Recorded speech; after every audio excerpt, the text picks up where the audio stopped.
Okay, I'm gonna wrap up India. Because honestly, it gives me a bummer. It doesn't give me a bummer, but the highlight of India was definitely this place called Ananda. It's in the Himalayas, like the top of Rishikesh at the foot of the Himalayas. And my wedding to my husband, who's in heaven. Rest in power. But we separated before he passed away. We got engaged, my big, fast Indian wedding. We got engaged maybe a month before our trip, and we hadn't really thought or planned a wedding. You know, we were just gonna chill. So I told my, the organizer of the meditation trip and my old colleague, associate, that's an inside joke between my ex and my late husband. All through India, we kept being like, who are the colleagues? Who are the associates? Who do the colleagues and the associates, do they know about each other? Because whenever, like, I don't know, it's just funny. Whenever anything would happen, I have to go speak to my colleague or my associate. We'd be like, are you sure you don't have to go see your associate? We had a lot of fun together. But let's just say this. So I said to the organizer, I said, we got engaged. Do you think maybe one day we can do, because Juju is going to be my girl from Doha that met us there, was going to be my maid of honor. She was my maid of honor. And I said, because Juju's going to be there, can we do like a meditation? Can we do a meditation? Can we do like a special meditation one day that, like one of the times out of 2 times a day that we meditate all together, that we could just say something nice about like our commitment?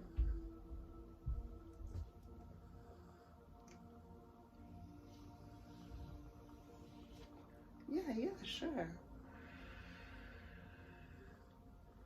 This guy planned a full-on, like, Indian wedding that's traditionally 4 days. So he made it 4 hours.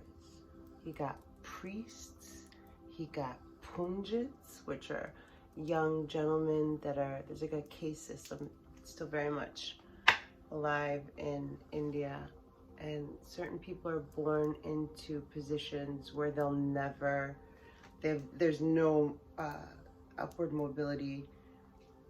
I don't know what downward mobility would be from a pundit. Pungent. Anyway, so pungent is they're very special, but also I'll tell you what they do and you tell me if you would want to do this for your whole life. They chant mantra their whole life. Many of them are adopted orphan children, like from the orphanage. So long story short, he tells us like 2 nights before tonight, he's like, I've set up this whole thing, and that immediately puts all this pressure like on me, and I'm thinking him, like, and I guess back then, like, I was gonna say, did I think about myself first, or did I think about being embarrassed that he would feel pressure first?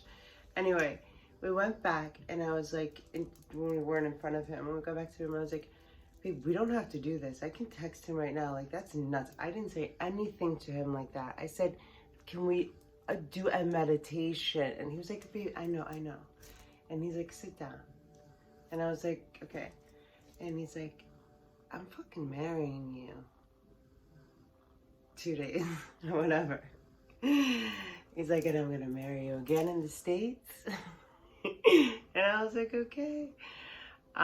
So we got excited. We could not have ever gotten excited enough for this. So, like I said, they did it really, really. Oh, the pundits, they chant mantra their whole lives. That's what they do. And there are probably 40 of them there. we wake up our wedding day, and they have like a car and everything, and there's like a lot of like talking, and Juju's helping him and stuff like that, do stuff. And we have matching outfits, which were like this white, like whatever, like pajamas.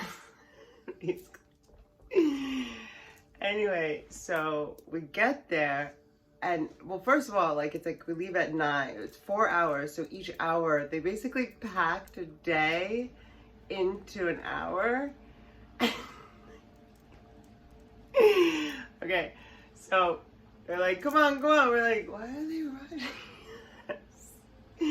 We get in the car, we drive to a place called Haridwar, Hari space DWAR. It's the House of the Divine. It's in Rishikesh, and there's a huge rock there. It's like the size of me, probably. Like 2 of me's, like back to back sitting down. And another thing, everywhere you go in India, it's a traditional thing to take off your shoes, but it's like hilarious because you take your shoes off and it's like filthy. And of course I had a freaking like paper cut on my toe that I was constantly changing band-aids out. Like, hold on, I gotta change my band-aid and put on 3 socks on my slippers. So we get there and it's like 4, and we didn't really know what to expect, but 4 priests, like they've got the paint on their eyes, 40 kids, like Om Bor Bhavasva. They did sing Gayatri, but a lot of Sanskrit mantras I didn't know. They chanted mantras for 4.5 hours. They were chanting mantras when we got there. We were surrounded by, like there was a main priest, and then he was like next to Chandrash, who was like translating stuff. And then there was all these like sub-priests behind. I'll try to find a cool picture for the thumbnail. And so, okay, 4 hours, and you could tell they were packing this in. They were just giving me and Patrick things. I was crying because I was so emotional. I was like so happy, but I was also like overwhelmed, and like, and it just got like kind of funny. They were like saying stuff like really fast and like pouring things into our hands. Like, I don't even know to this day. Like, it could have been pee. It could have